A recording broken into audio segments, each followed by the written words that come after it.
اس کا ہی نور ستاروں کو ضیا دیتا ہے، قطرے آب میں رکھتا ہے سمندر کی جھلک، ریت کے ذروں کو آئینہ بنا دیتا ہے، ایک چیونٹی کو بھی بھوکا نہیں رہنے دیتا،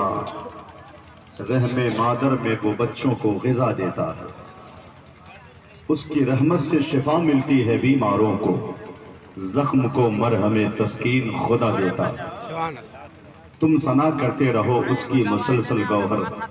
ذکر حق لفظوں میں تاثیر جگا دیتا ہے۔ مظفر پور،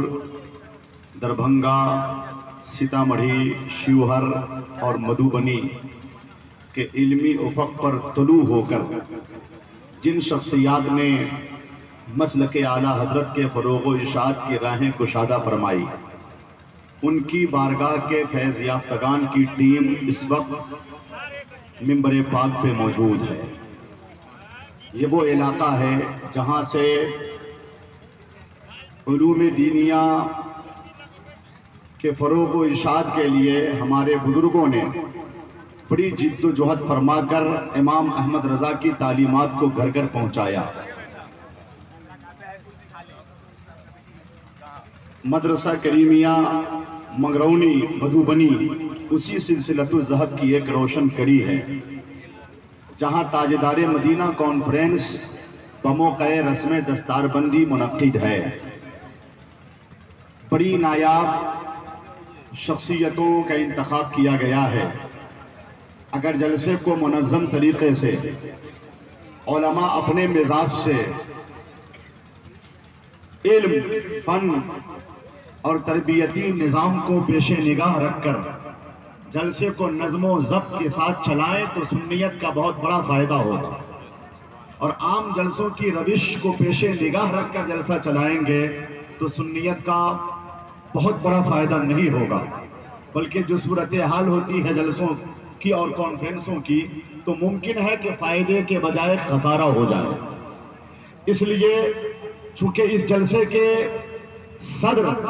قاضی شریعت مدھوبنی حضرت علامہ مفتی اویس احمد صاحب رضوی ہیں، کنوینر کی حیثیت سے بڑی بڑی شخصیتوں کا نام موجود ہے،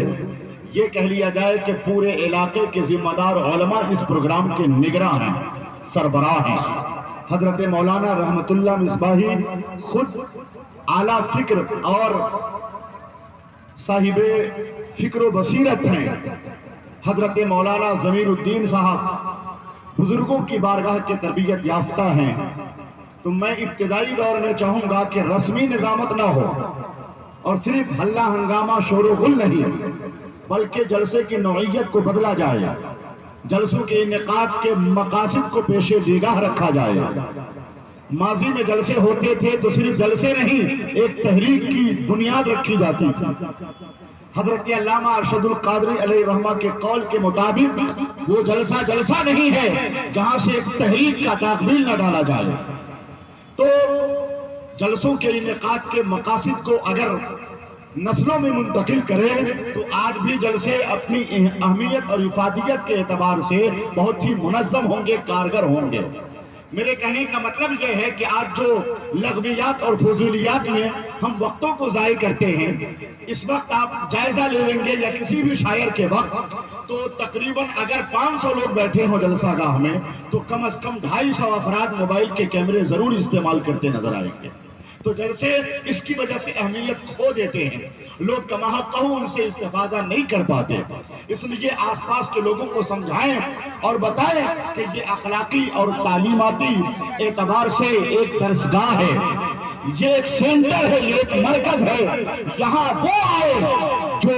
دل کو صاف و شفاف آئینے کی طرح چمکانے کا ہنر رکھتا ہو،